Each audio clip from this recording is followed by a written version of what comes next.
Welcome home. We are WNST, AM 1570, Towson, Baltimore. We call this thing Baltimore Positive. This one's going to be a real good one.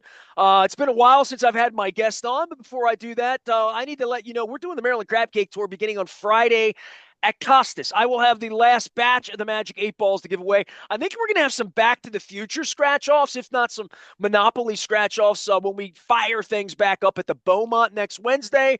We will be at Cooper's Pub on the 23rd, and then we will be at Coco's Pub on the 30th of this month. Lots of guests, lots of cool people coming out. We had Mark Viviano last week. Jamie Costello's coming out later on in the month. And it's sort of old home week because it is baseball season.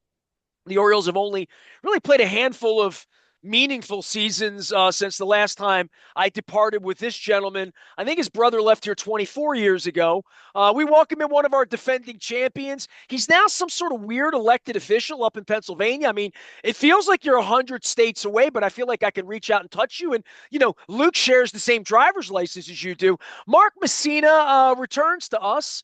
And, dude, I tried to get you on the football season. I tried to get you on before the Dallas game, after the Dallas game, during the Dallas game. I even I'm collecting 1971 belt buckles. I have a Dallas Cowboys belt buckle for you that I've gotten into my weird belt buckle collection.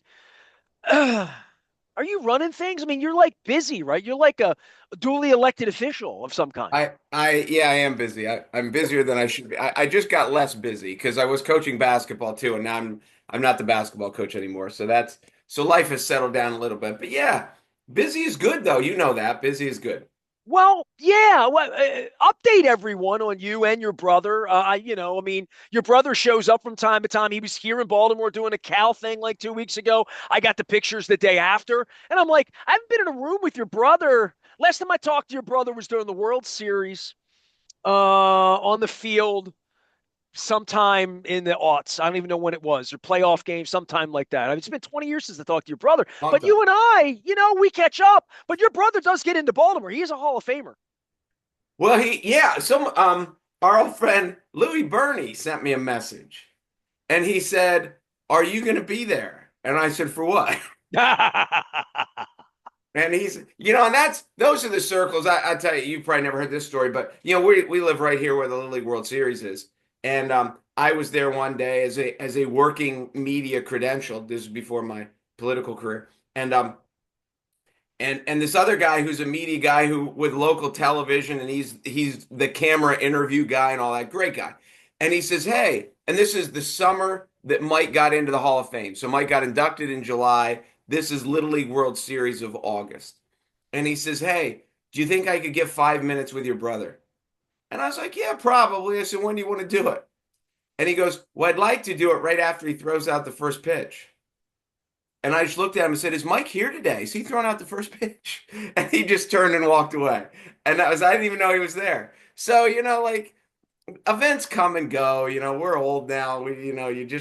You don't know everything that everybody's doing anymore. You're not coaching high school basketball together anymore, right? No, no. Well, No. actually, what's happening is I'm not doing it anymore. My son was senior, and so he's heading off to college, and now I'm an empty nester, and I've got this. I got some political things I want to do. I don't have any grand political, but locally, I'm really involved now, and there's some things I want to do. I have another book I'm almost finished with, so I've got another. So now that Mike is bored and you can't play golf in January in Pennsylvania, so he's going to come back and coach again next year. So it's kind of like it's good for all of You're us. handing things off back to your brother. It is He's going to be coming good. in for relief, I guess. Mark Messina is here. He is. What are you? You're I'm a some county sort of official. commissioner. Okay. Uh-oh, What does that I mean? just froze. Am I Yeah. froze on your No, scene? yeah, you freeze. You got Wi-Fi. You got Montoursville Wi-Fi, I guess, at this point. I am sitting right by the server too. I thought this was the best place. Can you hear me? I can hear you. You're just not moving, Oh, but there we that's go. okay. You're moving now. Um, Go ahead. so the way it works in Pennsylvania is each county has three commissioners, and you can't have all three of one party. So there's always two. So like in Philadelphia, Pittsburgh, there's two Democrats and a Republican. In the central part of the state where it's all rural, there's two Republicans and Democrat. And we are kind of like the the board of that county. We oversee the budgets basically of everything, the sheriff's department, the 911 center, the court system, the jails, there we have I think we have 28 different departments and 7 elected officials. So, And this is your home area, Williamsport, Hall of Fame, and Toursville, that area, and that county is Lycoming. Lycoming. You say it that you went to Lycoming. I would say Lycoming. I'm pronouncing it wrong, Well, I right? tell people that, and people do, but I tell them if you take the ly off, the word coming is coming. Right. So it's just like coming. But Lycoming. either way. But yeah, then and up here, unlike down there, we're like 75% red. So I'm a Democrat. I've always been a Democrat. So when the last guy retired and he didn't want to run again, and then they were like, well, there aren't really that many Democrats here to run. So I ran and I won. High paying position, I'm sure. No obligations, no responsibilities at all for the county, right? No, none. That's why it's been 6 months having him on. Mark Mussina is here. I just bring you in to talk sports, man, and baseball and football. You're one of my favorite people to talk rock and roll with. We have this whole Tommy Conwell thing coming up here in Lancaster, not Lancaster. It's Lancaster No, in Buffalo. no. It's Lancaster in Pennsylvania. I was the PA announcer in college, and when I was in college for the basketball team, I introduced the starting lineups. And in basketball, that's where they're from. And I was verbally reprimanded for calling it Lancaster because when we were young, I don't know, there was a basketball player named Lancaster Gordon, Sure. and that's how. And no, the mom came over to me at halftime and like it is Lancaster, and I said, oh, so there you go. You never forget I've that. never You forgot never that. forget that. No, once you get, it's like Bowie and Tosin and all the things that go on here. Where is your sports mojo at this point? I mean, full disclosure for you, you grew up a Yankees fan. You were always a little bit weird and demented. But your area in that part of Pennsylvania wasn't really Phillies or Pirates, certainly not Orioles. And my dad was from Scranton. My dad grew up a Yankees fan, saw Babe Ruth and Gehrig and all those guys play on the train, taking it into the city back in the last century. But your brother winds up pitching for the Yankees and all this. Like, I don't know where your attention would be for baseball this far in with the brother in the Hall of Fame and all that. You're not on radio, and I mean, are you watching 100 games a year? Do you watch baseball every night of your life, or are you a little more divorced from it? Oh no, I'm way more divorced. And here, like, I grew up a Yankee fan because they were good in the 70s and they were on TV. Like they were the game. We got Yankees, man. We got Phillies sometimes. We get You got Phillies. the Scooter. Did you get the Scooter? Oh my God, yes. Yeah, yeah, you got Frank Messer, Bill White, and Phil Rizzuto. the. And so I'm a box score reader every night still.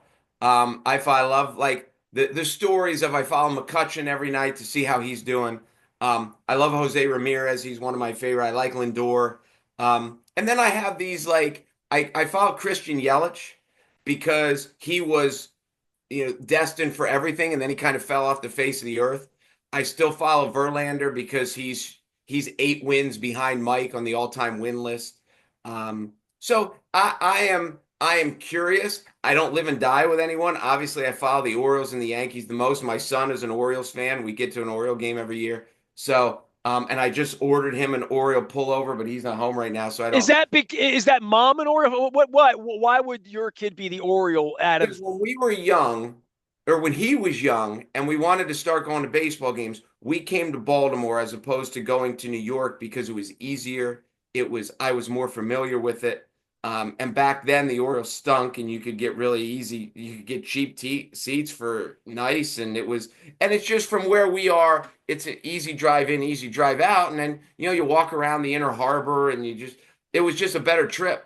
So we started going to Oriole games, and he liked the Orioles. So that was it. And How then old is he now? he is 18. Oh, he's in. He's Birdland. He's drinking the Kool-Aid, is he? Oh yeah, I'm giving him updates. Like right? They played the other night. They played on opening day, and I was giving him updates and like, hey, this is what. So yeah, he is a fan. He is a fan. All right, what keeps you engaged? And I mean, I've had long form conversations recently with Dave Shine and people you know well, people you shared the locker room and media through your brother and through your own work with me, and what just your interest in baseball and your expertise in baseball. Um, Shinan talks about pace of play and moving the game back has made him more interested.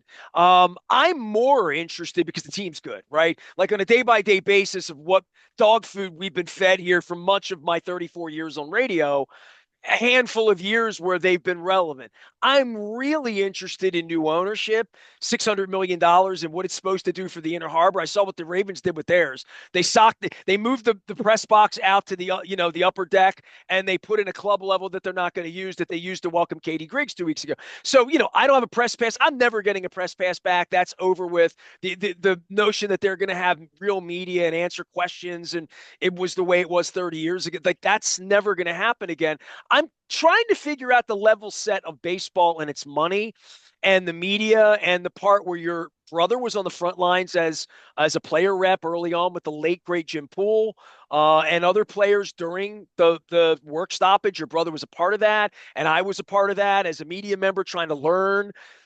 31 years later, dude, crazy. 31 years later, we're still here with it, and I don't understand their money, and I don't understand the future of their money outside of being Yankees, Dodgers, and wherever. Because I've seen the Red Sox thing kind of fall apart a little bit from a how much I'm going to give, how much I'm going to spend, what my level of engagement's going to be, and I worry a little bit about baseball for the first time in my life because I feel like it's rudderless. And I don't think the game is so great that it's going to transcend rudderless. Well, I mean, we've always been worried about baseball. You know, you keep hearing this, and the strike of '94 was going to kill it, and it certainly didn't. And my thought is the lack of stars.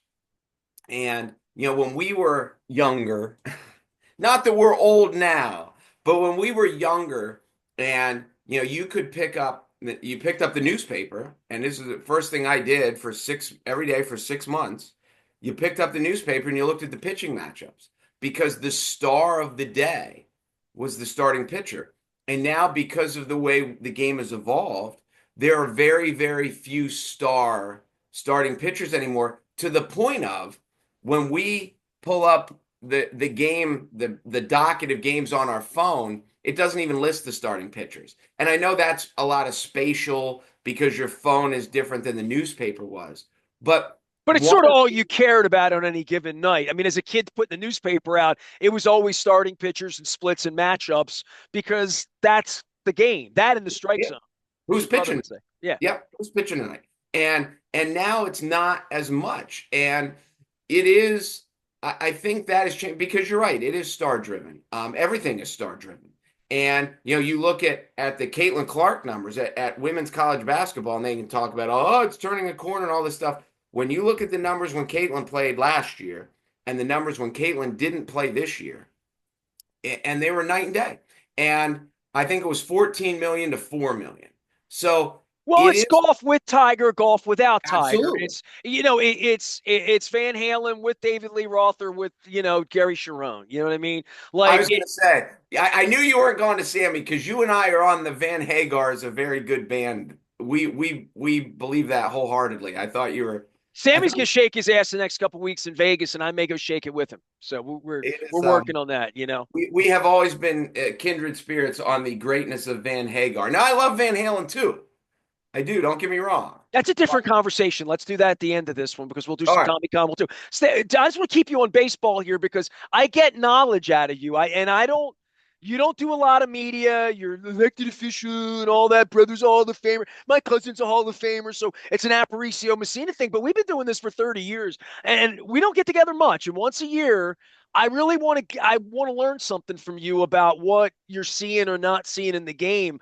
I'm here in Baltimore and they're trying to resurrect it, Moose. You know what I mean? Like I know you were here during the Halcyon and the Glory and the 3.6 million people. And I know for lots of reasons. Peter lied to me about almost everything. The one thing he was dead on about was the Baltimore Washington split baseball thing that would be detrimental because of the money, because of the fans, all of that. They've won a World Series and have blown it up, and Strasburg's arm fell off, and like all of that happens.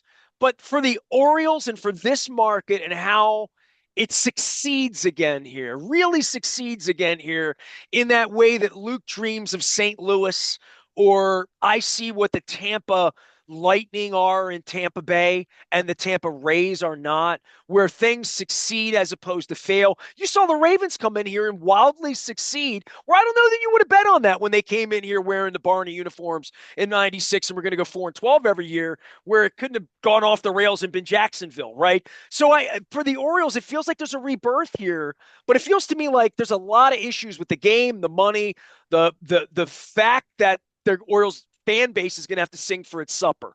Like, you want Gunnar Henderson? You got to be a mid to large market team to do that. And I don't know where that money's coming from, Moose. I really don't. I think the teams that have kind of figured it out are, yeah, there are some teams that can afford $100 million player, and there's some teams that can afford a $700 million player. So when you get a Gunnar Henderson, you have to sign him young.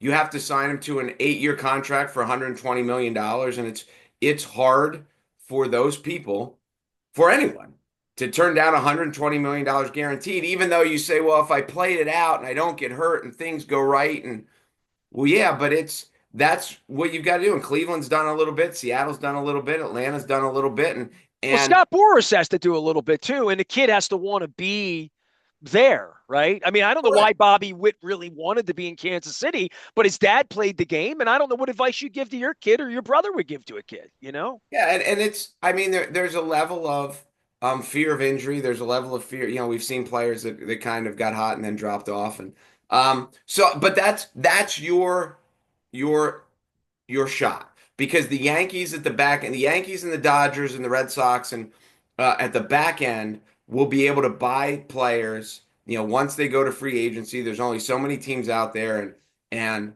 how many people can afford Juan Soto? So you've got to get them young and try to sign them young. And the thing about it that I keep reminding people is, when you look at the success of the Rays, even though they haven't won a World Series, but when you look, the Kansas City Royals have won a World Series more recently than the Yankees have. And I know the Yankees just got back there last year, but it is different. The thing that I think, and I've been saying this for 10 years now, so maybe I'll shut up because apparently I'm wrong. But the next Moneyball aspect of it is bringing back the left-handed pitcher. And it doesn't have to be Tom Glavine, doesn't have to be a Hall of Famer, but the Mark Burleys, the Jamie Moyers, the Jimmy Keys, the guys who can give you affordable and consistent depth, and who can make 32 starts a year. That back when, again, when we were in our baseball heyday, every team had one. The Denny Nagels, every team had one that was the left-handed changeup cutter. I'm going to go 6 2/3. My ERA is going to be 3.75. But every 5 days, you don't have to worry about me. I'm going to give you a chance. And I was at my son was playing in a summer league tournament, and this is when he was young. But baseball scouting, they start young. I think my kid was going into 8th grade or whatever, but he was playing in an older division, and I'm sitting with a scout, not a scout, an assistant coach from one of these Big East schools, one of these basketball schools like Seton Hall or UConn or one of those. And I can't remember which one it was, but he was on a baseball coach at this school. And we're talking about pitchers, and my son's left-handed, and he's talking about lefties. And he said, we have a guy who's right-handed who is a radar gun guy. And everybody loves his radar gun. But he's not our best pitcher. And we have a lefty, and he controls both sides of the plate. He changes speeds. And when you look at every baseball number he has, innings pitched, strikeouts, whip, walks per inning, every baseball number he has is better than this hard throwing righty. And this lefty he's like, he throws hard enough, but he's our best pitcher by a lot. But no one will look at him because the one number he doesn't have is the radar gun.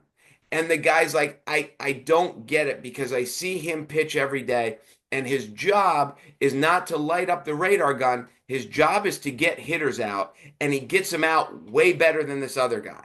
But there's this arrogance of, if he has it, if he has the radar gun, we can teach him. And when for all of us who are sports fans of all over the world, if you just measured wide receivers by their 40 time, the Hines Wards and the Anquan Boldens, and these guys can't play.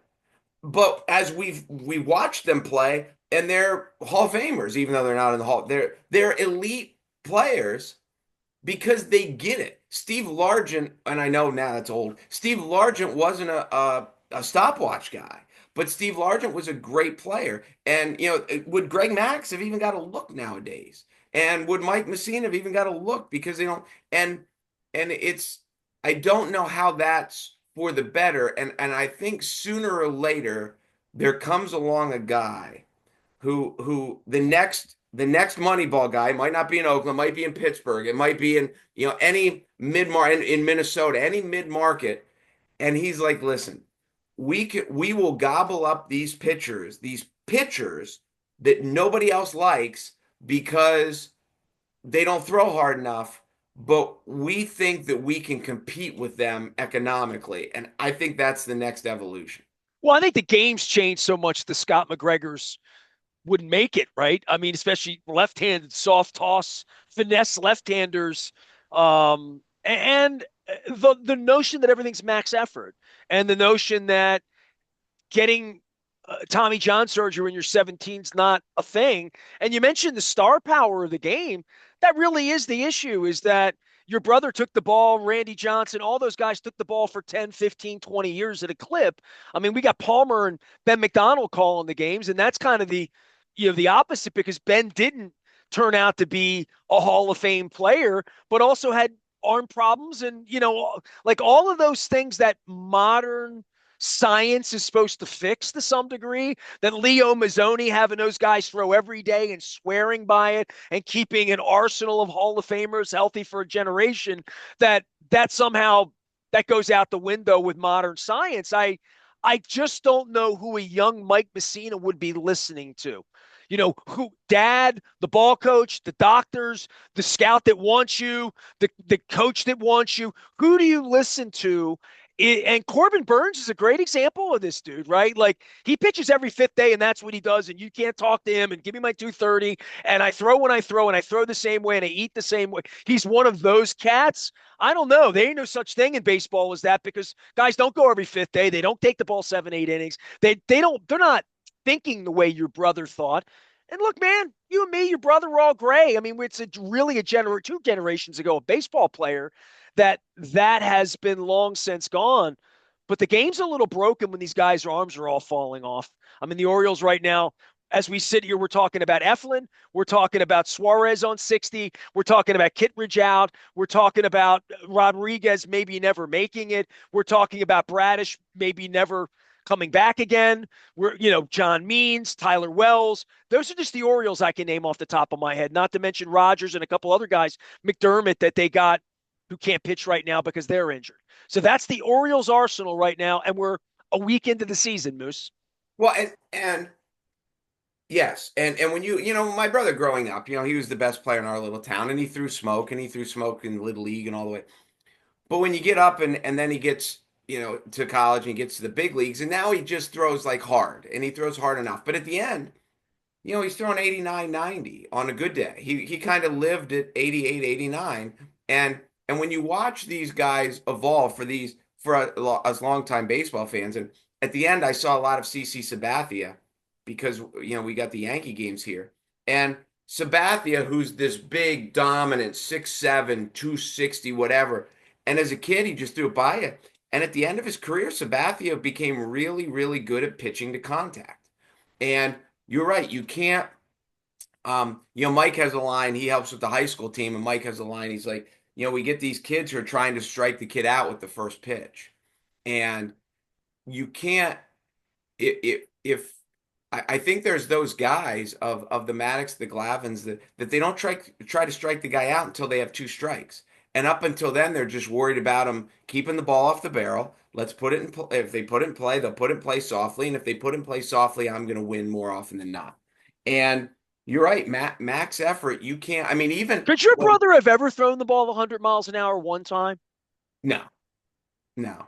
I don't. So I if they think. said to Moose, you got to throw 96, 97, or you can't cut this here, his arm would have fallen off Yeah, trying when he was a I don't kid. think he could have done it. Um, Yeah, I don't think so. But that is and Well, there you was hurt your arm pitching, right? yeah, but that was just because I was bad mechanics and I was stupid. But there's also a level too. When I talk to kids, I'm like, listen, you want to kind of live at 90%. Like every pitch can't be 100% because you can't. You watch golfers, and you're not a golf guy. They're they're not trying to hit the ball 100% most of the time. They're trying to hit it well, but they're trying to hit it. It's more important to hit it where you want than it is to just hit it as hard as you can. Well, So golf, you're using the club, right? The club is will dictate what you're trying to do, right? yeah, You should be but you swinging watch the club most the bad same way golfers. most of the time, and the club indicates that. It's a different thing with pitching, right? I mean, grip, ball, what are we throwing? We off speed, who am I facing? Like all of that, and then the precision to do what your brother could do. As Eddie Van Halen once said to your brother in My Witness, how do you do that, man? How do you? It's pretty much like that, right? Is that pretty good? It was close. It Yeah. was close. Yeah, I just on Reels, which are going to be the death of me. I just watched an Eddie Van Halen. He talked about when he played on Beat It.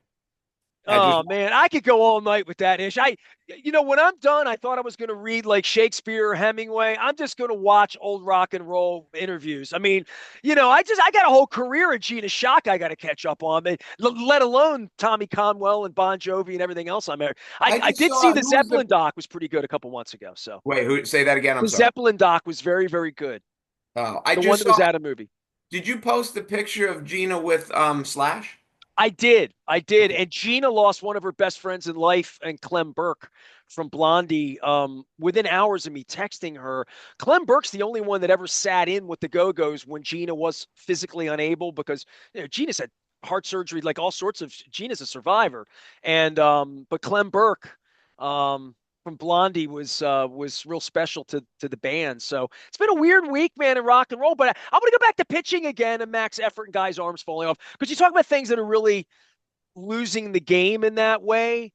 It's a very there's a lot of things conspiring about the game, Moose, and that's the thing that in a lacrosse town here where kids have that choice. And Mark Viviano came out last week and tells me about 160 little leaguers he's got down in Severna Park playing baseball, and I've heard about the Under Armour thing going on down at the Ford Avenue baseball, and like I get that. I drive around the suburbs. Every time the lights are on, they're playing lacrosse and soccer here. Trust me. I mean, I drive around, I see it. Well, Baltimore has a chance right now with Gunner, with Holiday. Like they have a chance because um, they have legitimate superstars. And the catcher who seemed destined for the Hall of Fame had a mediocre season last year. Now you wonder because you see catchers wear out. Like Mauer ended up wearing, and now Mauer's in the Hall of Fame. I'm not really sure how, but he caught for a while and then he ended up at first base, and it was not nearly as long lived as Well, we Matt Wieters, I mean, that was there's another, yeah, exactly. So we'll see. But they certainly have some guys who, you get the youngsters, you're like, oh, I hope he makes it. And then you get these guys like, whoa, this guy really could end up in Cooperstown. Now, there's so much between being 23 years old and getting to Cooperstown, but you got to be great when you're young, and they're great, and they have a chance to be great, and that makes it fun. It makes it fun to tune in every day. I remember, you know, our old friend Paul Kapelke once told me he's like because we was talking about why would anyone why do radio stations want the Oriole rights and and he's like because it's a daily TV show starring Cal Ripken. And he's like, and every day people will tune in to see Cal Ripken or to listen in this case. And I remember I never forgot that. And that's why when you get through here, and I know starting pitchers are only once every 5 days, but it becomes an event. When Gunner plays, it's every day. So Gunner's but then you get that all-star pitcher or that guy who could you believe he could throw a shutout today. He could throw a no-hitter today. And and if you have both of those, now you have a compelling story for 6 months. And assuming you have both of those, I assume you have enough parts around it that you have a good team. And baseball did a very good job of expanding the playoffs because it keeps interest more. And that's another thing I learned from my time in Pennsylvania, my time in Baltimore. Baseball is not the NFL. The national game of the week, no one cares about. Because when you live in a baseball market, your national game of the day is your team day after day after day after day. I don't need to watch Sunday afternoon to see the Cardinals and the Cubs. I don't because I am hyper focused on. It's not like the NFL where okay, my team plays Sunday afternoon. Who's the Thursday night game? Who's the Sunday night game? Because all these things matter. In baseball, you're just hyper focused, and when your team leaves the playoffs, a lot of the fans leave with it because their story has come to an end. That's So, a hockey truth too. I mean, yes. yeah. So that's it's different. We just finished March Madness. March Madness has a national appeal to it because most people don't have that college basketball team in their neighborhood that they follow. They might have, they're a Duke fan or they're a North Carolina fan or whatever. Or in your case, you guys are Maryland fans. But it's just different. And I think for a while, baseball saw football going where it was going, and they're like, we need to bring back because when I was a kid in the 60s, the game of the week was well because the game of the week was the only game you can get. And now with all the other stuff, and we can get our own favorite team night after night after night after night, the national game of the week isn't. What baseball really learned later is to put the betting lines on the screen with the way football does. And that's one of the next evolutions to embrace it instead of running away from it because the short-term investor really helped the NFL and college football take off. Well, and I said this 3, 4 years ago when gambling came on here. I said, I've been doing radio 30 years, and even the most degenerate gamblers I've ever known, and I've known a few, so have you, never bet on baseball. I mean, I didn't even know how to bet 7.5 on pitchers and this and that. I mean, it's like throwing darts. And it was not a part of the conversation in the way that the Ravens are favored by 4 this weekend would be, in the same way that basketball spreads were never. Maybe in March Madness, you'd have a little bit of 28-point favorites of 15 and a 2 seed or whatever. But baseball gambling now, they see that as, Katie Griggs is writing down, that that's a money pit for them in some way because there are so many diverse ways to bet on a baseball game that I guess will become interesting to gamblers in the same way that degenerates I knew sat in left field and all put $1 in the bucket and they found 18 people, whoever hit the home run first got the $18 to keep the game interesting or whatever. That's going on every minute of every game now. I'm not a gambler in that way, but baseball sure hopes you are about to become one because I would see that as a level of engagement for them that they're not going to find any other way once our generation starts to die off. Well, and you get yes the different aspect where it's not just about point totals and over unders. How many rushing yards does someone have? How many touchdown passes does someone throw? And in baseball, it's just the same way. Total bases for a hitter, RBIs for a hitter, strikeouts for a pitcher. And there are all these little nuances that it allows the baseball nerds to really get into it. And I had heard someone had told me once upon a time the handle on baseball in Vegas is way higher than you think it is, just because there's so many games every day.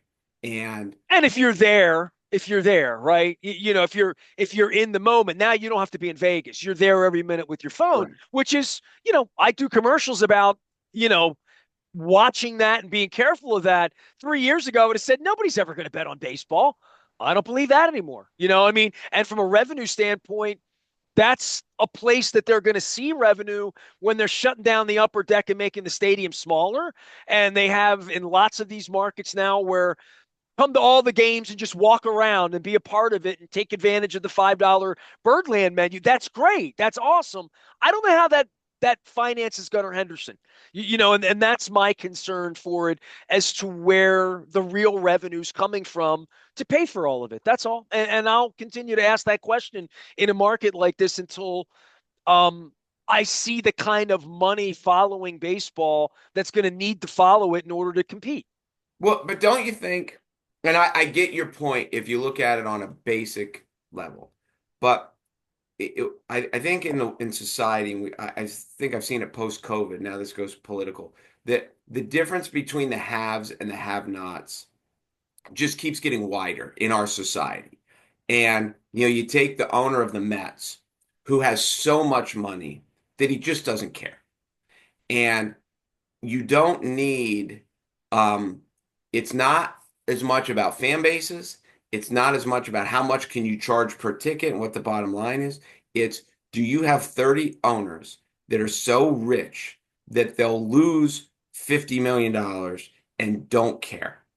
And I think They didn't get rich not caring, just as an no, example. I get that. But now that And they're Peter old, went over his skis for when your brother left is exactly when Peter went in over his skis. I've written about this. 02, 03, 04. He went in 25 million large with the Segui deal and Conine and those deals. Sidney Ponson, after Albert Bell, all of that. And then it was no more after that. Then McPhail took over and they ran it nut on nut, even in 14 and 15 when they put some more money in. They weren't, he learned his lesson on it. Now, the kids all hit the walk-off grand slam with the $1.8 billion at the end after making $1 million a day every day they own the team. I did the math on that. $1 million a day every day they own the team is what they walk with after all the profit. But I'm with you. I don't know whether David Rubenstein's a sugar daddy or not, but I did go out and hear his speech in November, and he said in front of the congregation, this industry tends to spend what you have. And I'm thinking, well, that won't be good enough here long term. That's well, not and long term. yeah, so and I don't know David Rubenstein from Adam, and I never heard of him before he took the team. But so there, if you're this rich guy, and how did David Rubenstein get rich? Carlisle Group, money Okay, management. Yep, yep. okay, so he has a very anonymous, rich, like obviously rich beyond his He wildest doesn't dreams. want to be anonymous. He's Like, got a podcast. He thinks of himself as a bon vivant. Here's how famous he is. You ready? He's got a bobblehead next Saturday night. okay, so I'm just saying. so when David you likes talk David about being out in front of this. So when you talk about the guys that are being, they didn't get rich by wasting money. I get it. But it now there's a they did all these intelligent things to get rich, and now they have the look at boy, me. And he's anyone, 74, by the way. yeah. So anyone who wants to own a professional sports franchise wants attention. They want people to look at me because I could make better investment, and not me, but they could make better investments They could and live. certainly make more quiet, happier investments. Yes, and live anonymously and live. But if you have the look at me, you got to make a splash. And if they lose money and pay for the attention, then there are always going to be guys like that. Well, I'm worried that we have one of those guys. You know what I mean? I don't know what kind of guy we have here, but I do know this. And Mark Mussina is our guest here, and we'll get on to rock and roll in 1 minute. I didn't even get down the Lamar lane with you. I miss you.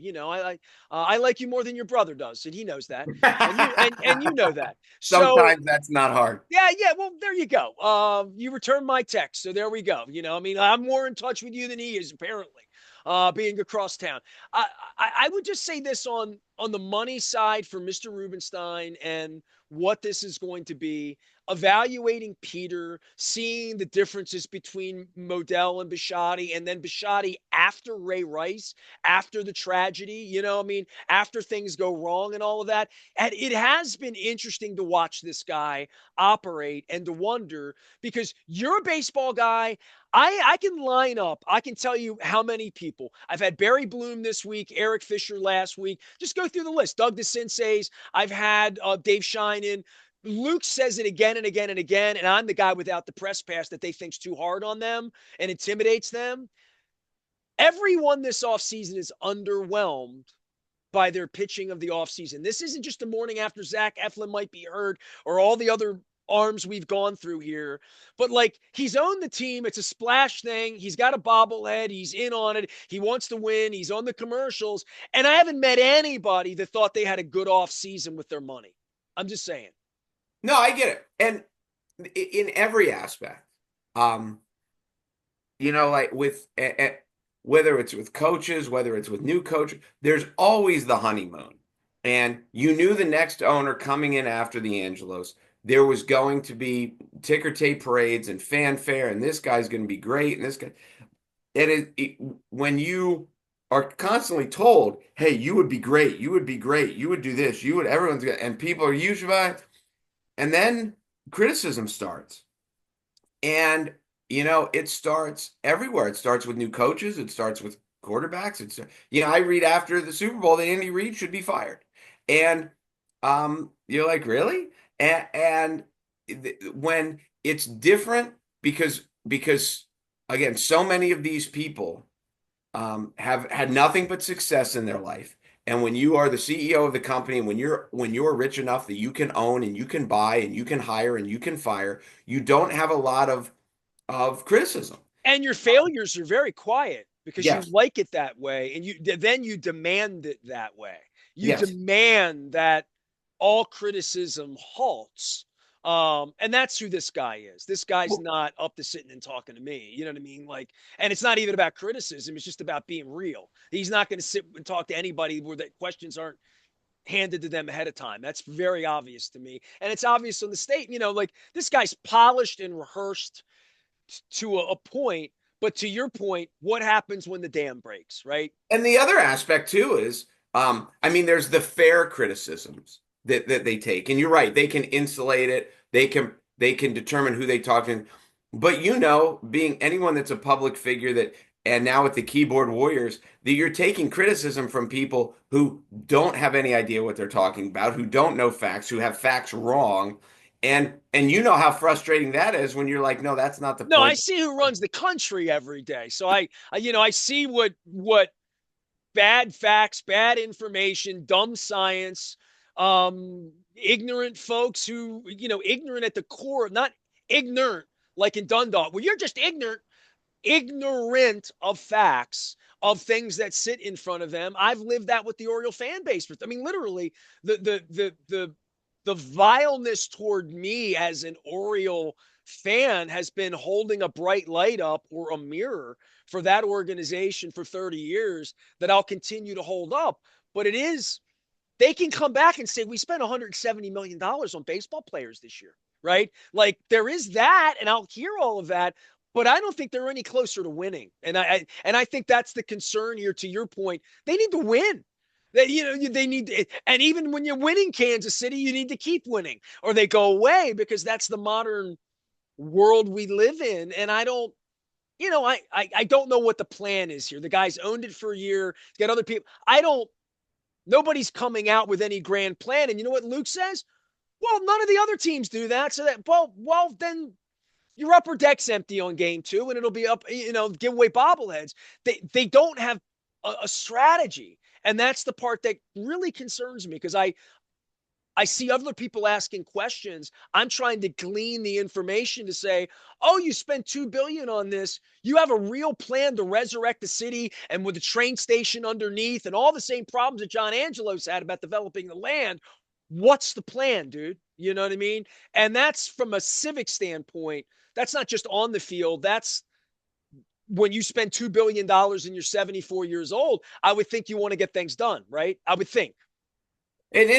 And that's the thing. It's hard, and there's such a naivety to, that winning is easy. I remember back when the Angeloses took over, and it was the whole thing of their kids playing rotisserie baseball, and they were good rotisserie players, so they thought they could own the team, and it just winning is hard and everything. And the difference, I mentioned Kansas City before. The difference between Kansas City and Baltimore is Kansas City doesn't have a Yankees and a Red Sox in their division. And your hope springs way more eternal every year because you're not looking at what they have. Now, again, when you look at all I shouldn't say all these, but the successes of these teams. Aaron Judge was not a free agent.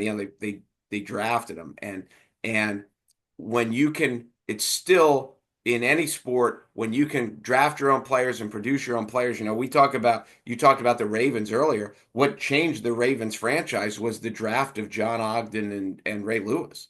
And when you hit Hall of Famer in the first round, that changes things. And the teams who produce from their own organization, as the Orioles has seemed to have done lately, um, it certainly gives you a chance, but their margin of error, unfortunately, because they're in the Yankees Red Sox division, is way smaller.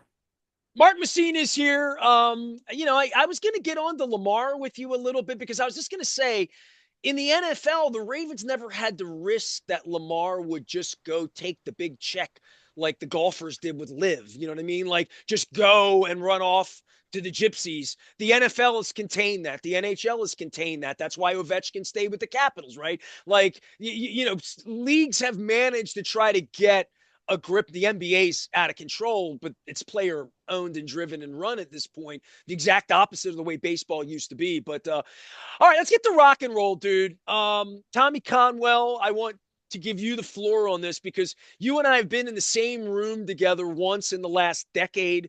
And I realized it at like 6 a.m. the next day when I scrolled through my text and I'm like, we were in the same room in Harrisburg for 3 hours one night, 5 feet apart, and didn't say hello to each other. And it was at a Tommy Conwell concert.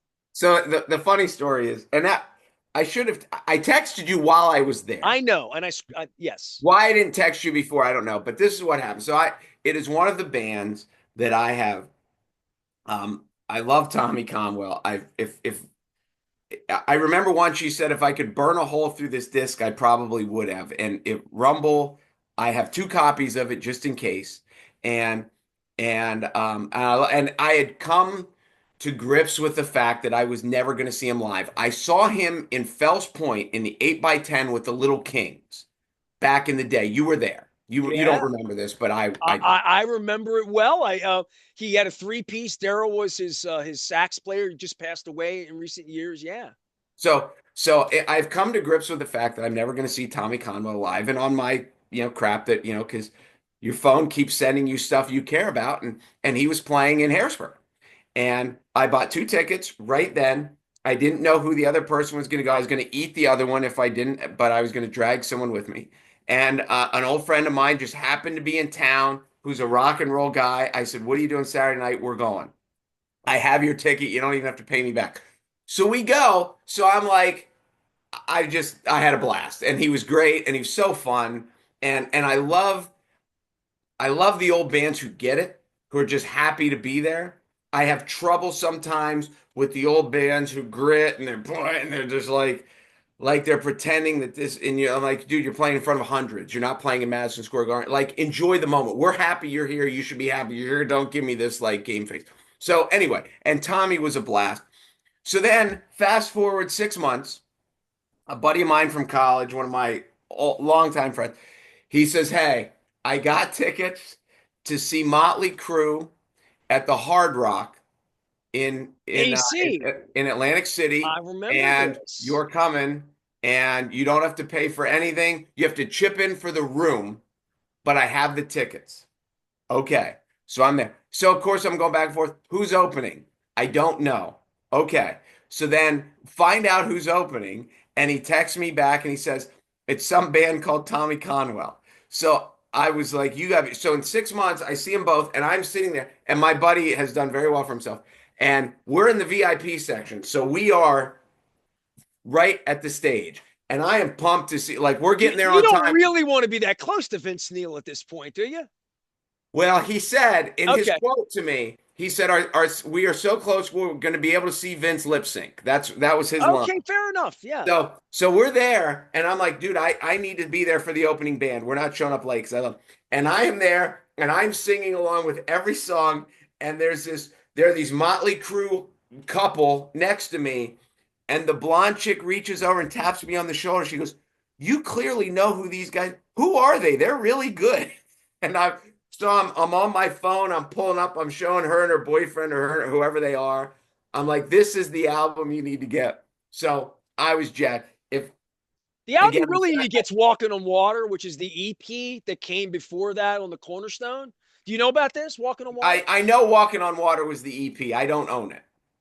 Oh, well, I should ship that over to you. I have some Conwell K Rock live from that era that was broadcast on radio. K Okay. Rock used to take a concert in New York, and I'm trying to think of what room it was in, the Empire Room or something like that. But either way, it was a live concert. I have some good MP3 stuff, but Tommy's come on the show in recent years and visited. He actually visited my home for a whole different story. It had to do with forgotten equipment at the Record Theater 2 years ago, and we've had some. But he's playing in Lancaster this week, so I will pass along your love of Tommy Conwell and the Young Rumblers. And I would agree with you that they were one of those bands that, like, when they come and play, you should go see them play. And they only do this a couple 4 times a year these days, but when they play, go see them play because they're great. I just I appreciate the guys that are having fun, that are happy that they can play. And like when we saw him in Harrisburg, when he came up and he says, we played this song at the MTV Video Music Awards in 1989. And then everyone's like, oh, okay. And I tell people this too, because you've seen, 10,000 shows.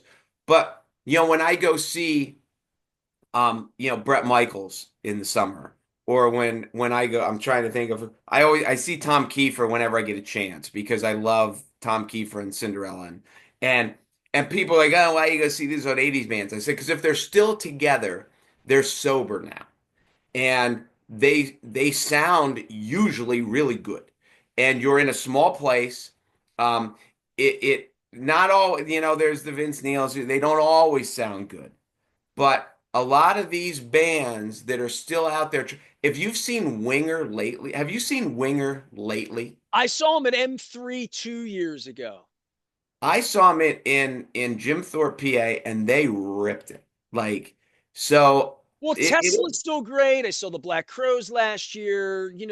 Like the M3 thing happens every year. My buddy John Allen has put Child's Play kind of back together in Brian's absence to be able to play once or twice a year to go out and do it for the people like us who love it, and reunion shows. And hey, I had Rick Emmett from Triumph on a couple of weeks ago. Not that they're getting their band together, but all of the Hairspray, Sebastian Bach, the Night Ranger guys, they're all doing a tribute to Triumph. It's an album. It's coming out next month. Well, Um, did you see a Skid lot of Row it, is finally doing it, apparently. they're going to play. They're going Sebastian It's taking it. Sebastian, they all hate each other, but they're gonna do it anyway. Well, I saw Warren DeMartini got together with Stephen Piercy from Rat last week. Yeah. So, look, one last go. And if I could do anything in this lifetime, other than maybe have your brother on the show and have a beer with him, if I got together with your brother, we'd have to have a Zima for old time's sake, because it's been that long. But for me, it would be getting Kevin Cronin back on good terms with REO Speed. I can't get Sticks back together, but this REO Speedwagon breakup here at the end is just it's like a Who Shot JR in the soap opera that I'm not willing to withstand some of the pain of these artists hating each other at the end of their lives. It does seem, um, yes, it does seem weird. I remember, and I'm not a big fan of Gene Simmons, but when the Kiss going into the Rock and Roll Hall of Fame, and they didn't have Peter and they didn't have Ace, and I remember Gene said, it's like a divorce. We're in a marriage. We had our good times, we had our bad times, we were we were. Now we're divorced. Now we have a new wife, and there's an aspect where I'm happy with the new wife, and I don't want to go back to the first wife as much as everyone else wants us in the first wife because those are their memories.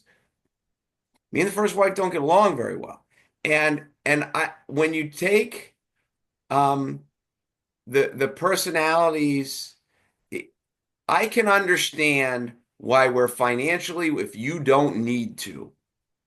I can understand why Eddie and Alex were flying on different planes than Michael and Sammy were. And it's too bad for the fans, and now Eddie's gone, and we'll never have it again. But when you look at the bands like Skid Row, I'm sure they could use a buck or two.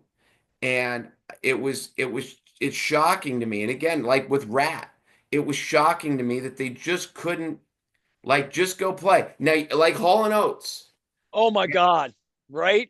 like, but they don't need the money. So, Well, but the for the guys in Journey, I'll give you a rock and roll story. You want one that'll break your heart? This will break your heart. But sure, this is well, because you're a Journey guy like me, right? I right. mean, I camped out for tickets on the Escape Tour and the back at Frontiers and all that. Um, the band manager of Journey is a longtime friend of mine. He actually managed Van Halen back in the era when you and I were backstage. He probably was involved in that night we were backstage at Merriweather with our incredible pictures that we have are just some of the greatest pictures of our lives. And your brother did a lot of things, but he only took one picture with all of Van Halen, and you and I are in it. So, but that era, I ran into, and that was a trip I shouldn't have been on at all. My wife was in the hospital the second time, and I was working, even though Chad Steele doesn't think I work for a living. I flew out to Arizona for a Ravens Cardinals game on a Monday night in 2015. It was right before Flacco was going to get injured. The team was terrible. They lost 37-13. It was bad all the way around after the Super Bowl. And I went out there, miserable time. My wife was fighting. Her father came to sort of sit in, sister. So I wasn't feeling like guilty. I just felt like I don't want to be in Arizona. Game ends, I get in the elevator, and Jonathan Cain's in the elevator because Journey played the pregame Monday night thing. So the band manager recognizes me from 30 years ago in rock and roll. I shake Jonathan Cain's hand. I'm a little forlorn looking. I want to get the hell home. And he gives me a card, says, when we come through, your wife's going to be okay. When we come through, we're going to take care of you. Come say hello to the band. So 2 years later, Journey comes through with whatever the acts were, Toto, a bunch of bands they were doing, whatever the thing was. It wasn't Brian Adams, but it was like that. And we get the backstage passes and all that. This happened the week that Jonathan Cain and Neil Schoen went at. It was the first time Trump was running the country. And remember, the wife is now involved with preaching to Trump, whatever's going on. But this was when all the wacky stuff was happening with the band. We got backstage passes. They were in Baltimore. Nobody was speaking to anybody. So I had a backstage with Journey where the singer, the younger singer, give me his name. Come on, help me out. I can't think of his name. The kid from the Philippines. Yeah, he's like, I heard him say out loud, do we really have to meet these people? Backstage. There's 200 fans back. We're going to meet Journey. Where's Neil? Well, he and John really don't talk, so we can't bring him out for the backstage, for the thing, for the pictures, for the whatever. And they get on stage and they're still playing. Like I would have told, this is 2017, maybe 18 that this happened. I would have told you there's no way that band can continue. They've played 1,200 shows since then and have made $150 million since then. And I'm telling you, I don't think they talk. To It, your point, it is crazy. It is crazy. And again, you think with like former relations, especially people that are married and have kids, and that they would just be able to sit down and like Just be nice at church. Just yeah. be nice during when the kids are singing at the show, right? I get it. It's hard though, dude. But It's hard.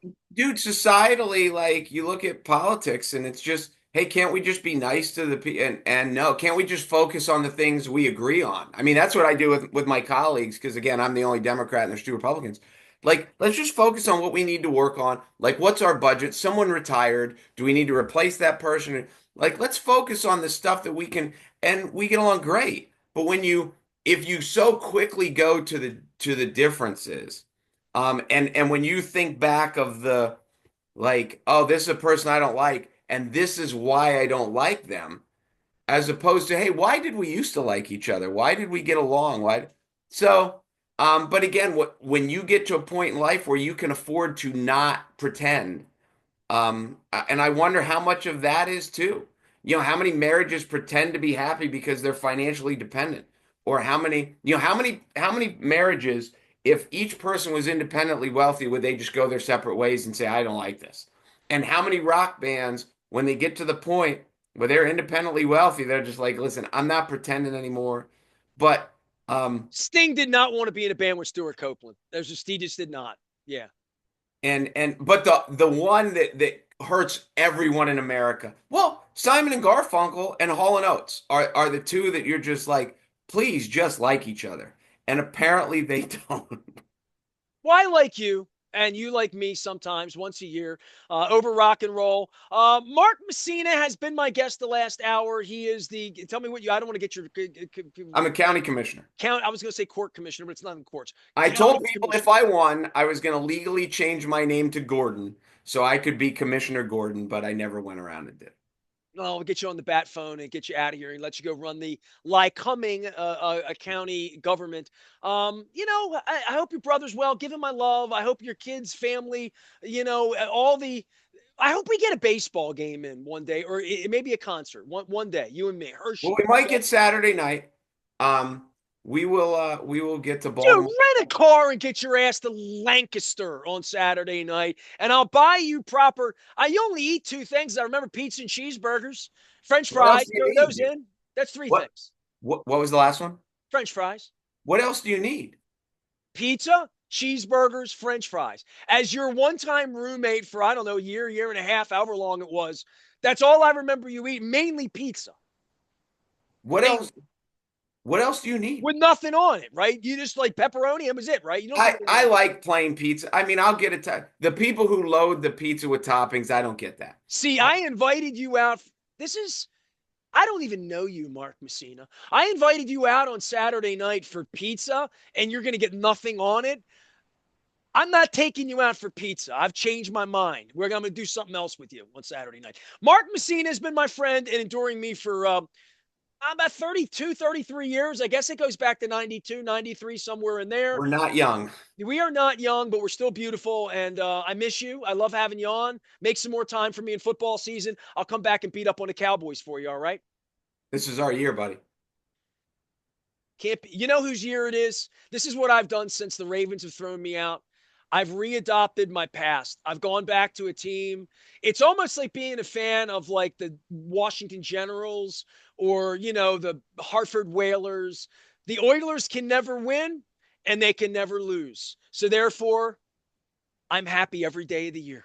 I am Nestor. We are WNST, AM 1570, Towson, Baltimore, and we never stop talking Baltimore positive.